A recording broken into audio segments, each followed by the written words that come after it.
my name is Luna and I'm here to catch you up on and break down everything that happened in episode 112 of Campaign 3 of Critical Role, Assembling Legends. This video contains spoilers for Campaign 1 and Campaign 2, so please be warned. So, the cast was all dressed up as various versions of Nicolas Cage characters, which was an incredibly fun choice of Halloween costume, especially since we're going to the Hallowed Cage very soon. I think my favourite was Romantic Cage, but I also can't go past long-haired Travis, aka Con Air, Nick Cage. Confession time, I've never actually seen Con Air. Please feel free to roast me in the comments. We return to Bell's Hells and the Mighty Nine inside Widowgast's nascent nine-sided tower in the morning after their long rest. They wake to the smell of breakfast and the group head upstairs for some food. Ashton leaves from Fern's bed in a daze. Wait, which one of you guys was it that was boning? Because we heard a lot of noise. What? What? No. That's... You two. Wow. Good, okay, so it was you two. That's nice. Callamore shippers, how does it feel? Veth asks us what the plan is for getting to the Weavemind, and they decide to contact Rashina, who is the leader of the rebel faction of Ruidians, the Volition. They last met her back in episode 88. Rashina responds saying they are preparing a mass detonation and to come and find Gaz in the Villums, a neighborhood in Kraviris. Caleb says he can disguise the entire group as Rylorans and Bormodo to help them get into the Villums, and once they know what's happening with this mass detonation, they can separate. Lordna asks where Pate is. Where's Pate, though? Oh, he said he had to run some errands and that he would be back maybe later for you. That's not like him. Who's Pate? Last episode, Ford, of course, shot Pate with an Eldritch Blast, which he does end up admitting to, and Lorna says, you know, that's totally fine, he dies all the time. She resummons him, and he is not remotely bothered at all by having been killed by Ford. Before they head off, they use the magical harness, the Quintessence Array, which... I'm going to be honest, I don't think I ever knew it was called that before today. The players do some rollies to determine who gets to suck something up. 3. Not 20. Ashton takes in the power of Dusk Hunger, Sorry Lord's Zethuta's sword, giving them a permanent +2 to their dexterity, and once per short rest, they can add 3d6 fire damage to a melee attack, which is pretty nifty. If the Quintessence Array is used multiple times per day, there is an increasing chance that it will break forever, but they decide to risk one more time since they don't know how many more opportunities they're going to get to use it, and so they roll off again with Orym winning this time. He takes in the power of Ishtar, the Summit Blade, Odahan's blade, which was used in the murder of his family, as well as the deaths of many of the Hells in that huge fight that they had with Odahan back in Bassaras. As he takes in the power, he gets a +2 to his dexterity, putting him to 22, and whenever he strikes an enemy that is prone, he'll do an extra d6 force damage. Luckily, the harness survives the process. Veth also agonizes over her desire to get with Breus. I had the chance to make it with a Minotaur and I didn't. Well, I'm sorry for you, but glad that you... This could be my only chance. And I blew it. Because of love. Things at home okay? Things at home are great. It's fine. Sex has never been better. But you know, that's the brass ring. I'm sure there's a brass ring in there somewhere, yeah. Did I make the right choice? Of course you made the right choice. As I talked about in my last video, this is an ongoing gag from Campaign 2 when Veth saw a Minotaur for the first time and was immediately enamored. There's a few things that I love about this conversation. First is Veth's assumption that Breus would be interested despite him being quite standoffish. You know, the gal's got confidence, I gotta give it to her. But secondly, Veth makes reference to a huge moment for Caleb when she asks if he regrets not going back and doing it all again. You had to make a difficult choice once. To go back and do it all again or not. You don't regret it, do you? But if you're talking strictly romance, my relationship is a little bit different than yours. Things are slightly more fluid, but you know, every person's deal is a little bit different, and I'm not sure if Liam purposefully misunderstood this question or if Caleb was just deflecting. I'm kind of inclined to think the latter, but what Veth was actually referencing was Okay, wait, this is big spoilers for Campaign 2. But Caleb's drive for most of that game was to find a way to go back in time and save his parents, to rewrite his past. And in Aort, the Mighty Nine found evidence of the Aorians researching this very ability, harnessing the power of Dunamancy to time travel. Instead of pursuing this, though, he returned later with Essek, and Caleb destroyed all of that research so that he could never be tempted and no one could use this, great and terrible power. It was such a huge and emotional moment that was the culmination of so much character growth for Caleb, so it's just even funnier when Veth just completely dismisses it. You've seemed very happy for a long time. I'm very happy. But this one regret will haunt me forever. You don't know what that's like. The group step out from the mansion into the basement, and Caleb casts Seeming, transforming most of the group into Rylorans, with Chetney, Orym, and Veth being Bormodos instead, and Jester also casts Pass Without Trace. Imogen messages Zesh to let her know that they've arrived, and Zesh says that she will take a bit of a walk, just to be on the safe side in case things go wrong. She also warns Imogen that most people have gone for transference, so a large group may stick out. This transference is likely the population of Ruidus going to the Bloody Bridge and crossing it to Exandria, which is why we see so many people in the streets, packing up their things and their belongings and migrating out of the city. I think this shows the deal that Ludinus made with the Weavemind. I think Ludinus was able to convince the Weavemind to assist him in releasing Predathos with the proviso that the Ruidians would get to go to the Blue Dream, Exandria. Because I honestly don't think Ludinus would care one iota about the Ruidians getting killed when the shell around Predathos, the moon, breaks. We really don't know much about the Weavemind's goals, though. Actually, let's review what we do know about them, especially since the Mighty Nine are probably going to be facing off with them pretty soon. So the Weavemind are a group of Ryloran mystics who have genetically altered themselves to prolong their life, and all of them are around 400 or 500 years old.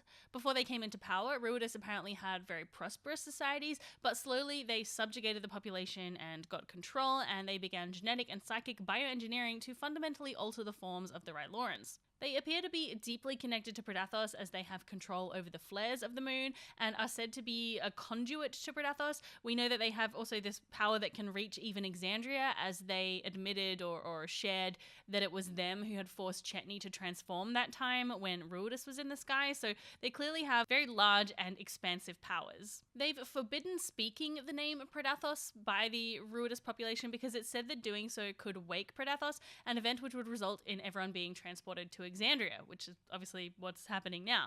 Perhaps they were instilling that sense of mystery and fear just as another means of control. Yeah, I don't know. I'm really keen to learn more about the Weavemind once the Mighty Nine encounters them, and just learn more about what their goals are for Exandria and all the Ruidians who will be heading there.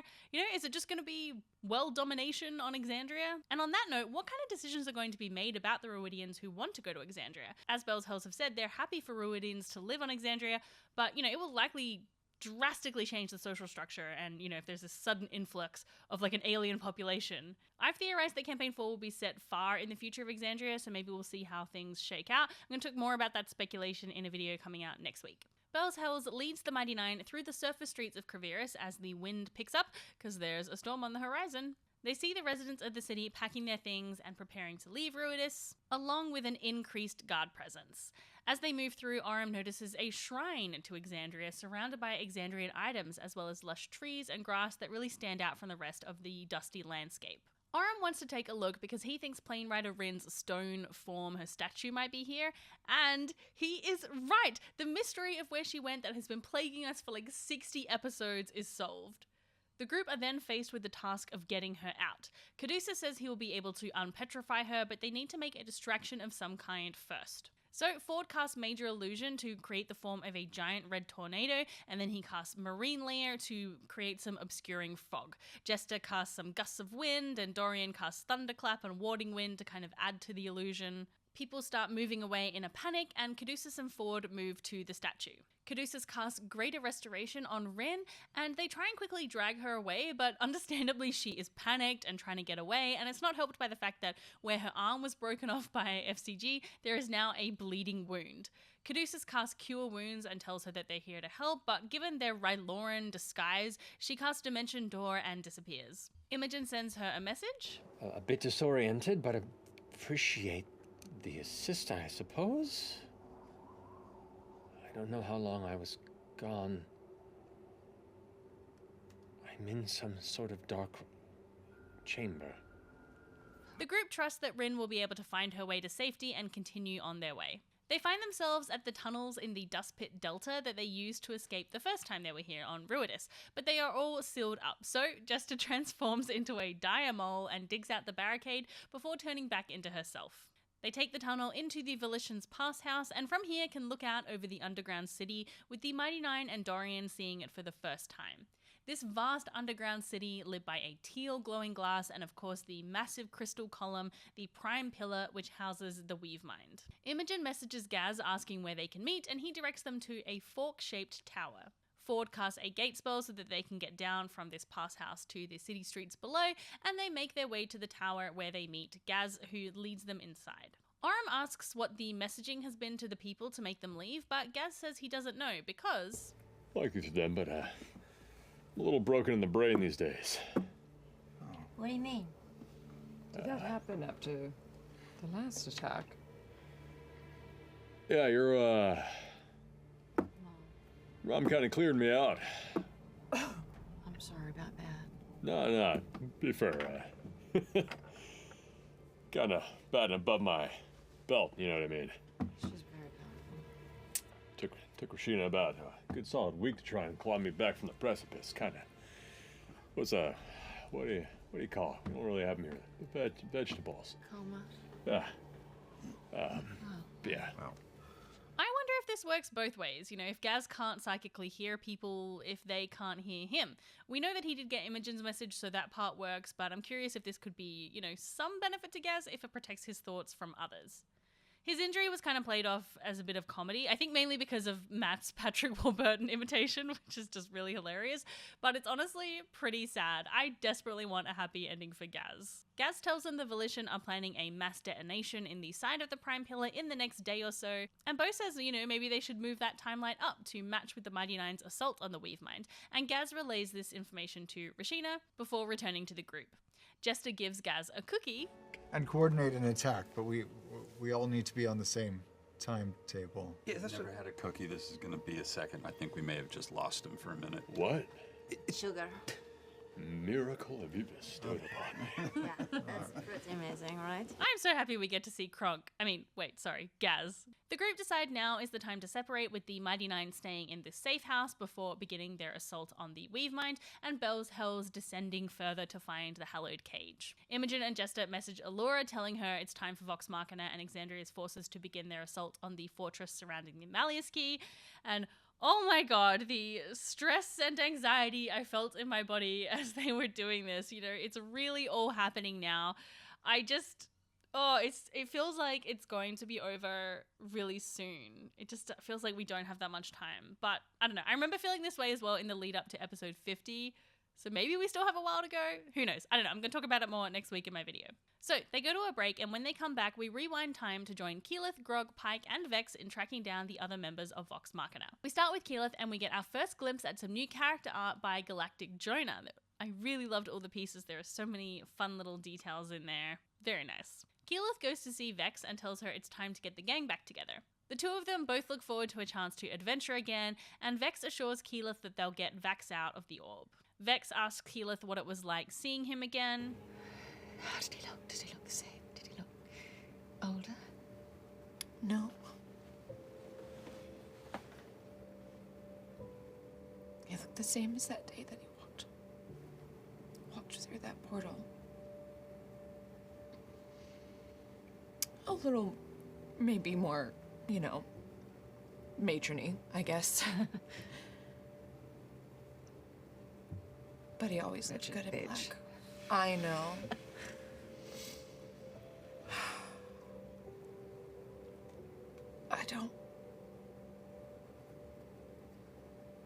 I almost don't want to have hope. It's too painful. We can't ever lose hope.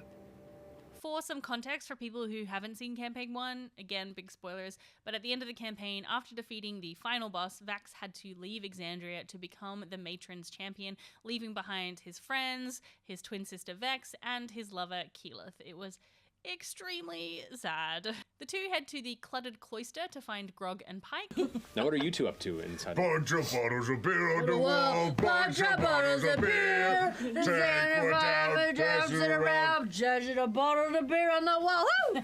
That's right, we are getting crunk. Man, we are showing them how it's done. Vex says that it's time to get everyone back together, and they discuss how it has been difficult to scry on or message Scanlan.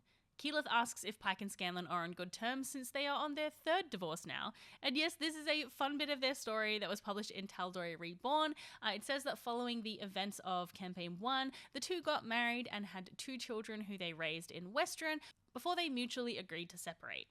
At that time, things seemed amicable, but I guess in the times since then, there's been a lot of ups and downs for the two, something that Ashley admitted in the cooldown she improvised in the moment, so that was also a bit of a surprise. They also talked in the cooldown about how the equivalent of an Elvis impersonator doing weddings in Vegas is basically Scanlan impersonators doing weddings at Taste of Tal'Dorei. Now I'm wondering if I can get Jared to agree to a vow renewal with a Scanlan impersonator.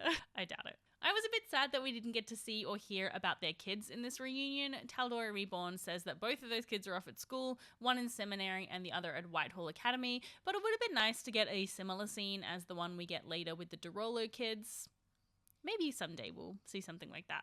They decide to head to Whitestone first to pick up Percy in the hopes that, seeing all of them together will make it easier for Scanlan to come back to them. The group discuss what it's been like getting older. We're all getting older. I got like my first gray hair. You know how insane that is for someone who's gonna live for 1,000 years? Oh no. I'm just saying. It's just starting to I'm just saying. It's just wisdom. I've been braiding mine in. Yeah, it just makes you look that much wiser. The reason Keyleth is going to live like 1,000 years is because she's a druid, and at level 20, they get a feature which basically prolongs their life extensively.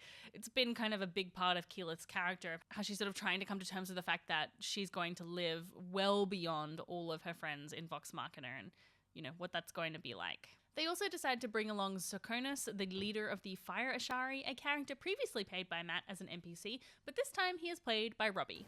It's Join us on the risky. front line, Sokonos. It would be my pleasure. Thank you. Yeah, Really? that was fast. So succinct. He's gonna rise up, and as he rises up, sort of notice that his bookmarker is on the last page of his book. Oh. And he puts it away, and as he stands, all of the sinews and joints pop and crackle.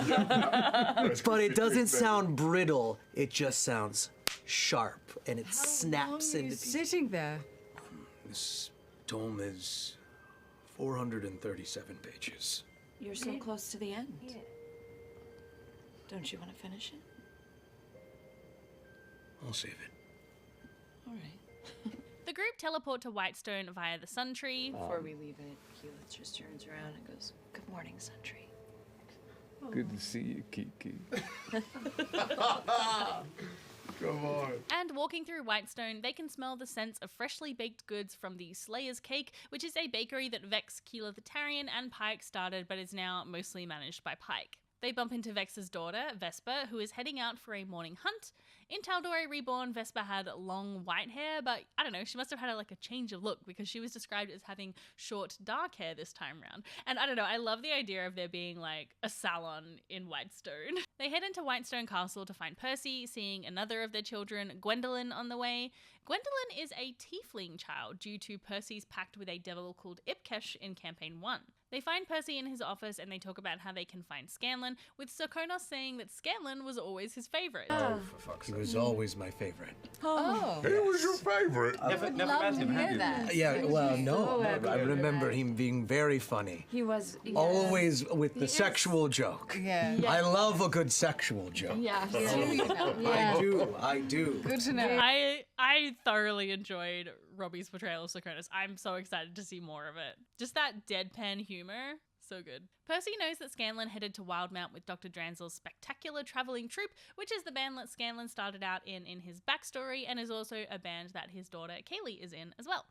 Keyleth scries on Kaylee, but she's asleep inside an inn, which doesn't really give much information about where they are. Pike, sobering up a little, remembers that she has sending, and after some encouragement, agrees to send Scanlan a message. Scanlan! Hello. Oh, it's happening. You got this. Hello. No, sexy.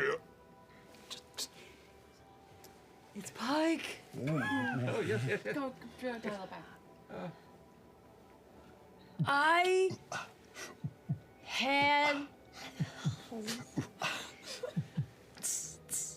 some booze. And I'm horny. Stick so we can do drums. It's been a while. I really want to see you. Maybe say something about Vox Machina so he doesn't get mad. Oh no. What? Don't tell anyone. Just say we need to see him. We need to meet up in Whitestone. Say you're in Whitestone. I'm in Whitestone. Where are you? Yeah. Hard to hear you. Out here. I thought you said something about horny?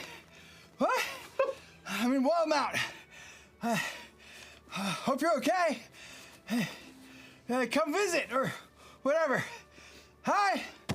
Pike then sends another message back asking exactly where in Wildmount, and with this info, Keyleth can scry on Dr. Dranzel and find a nearby tree that they can teleport through. Percy gives instructions to Gwendolyn before taking a key from a safe that has a mysterious, secretive piece of paper in, which the cast speculated in cooldown was likely the contract with Ipkesh. Grog tries to break open the safe, triggering a custom trap. Let's say for the next 60 seconds, you feel the sudden urge to run out of the room, out into the hallway, and start running up and down the hallway going, "Hello, I'm trying to rob Lord Derolo! I'm robbing Lord Derolo! Ah-ha!" And just yelling it as you run up and down. I'm robbing Lord Derolo! I'm robbing Lord... What's happening? Very amusing. After Percy quickly gets changed and gathers his equipment, the group rush out to the Sun Tree, where they are seen off by some citizens of Whitestone, as well as the Derolo children, Vesper, Wolf, Leona, Vaxildan, and Gwendolyn. What's going on? You remember me telling you about Uncle Vax and everything that happened? Yes. We're going to try to fix it.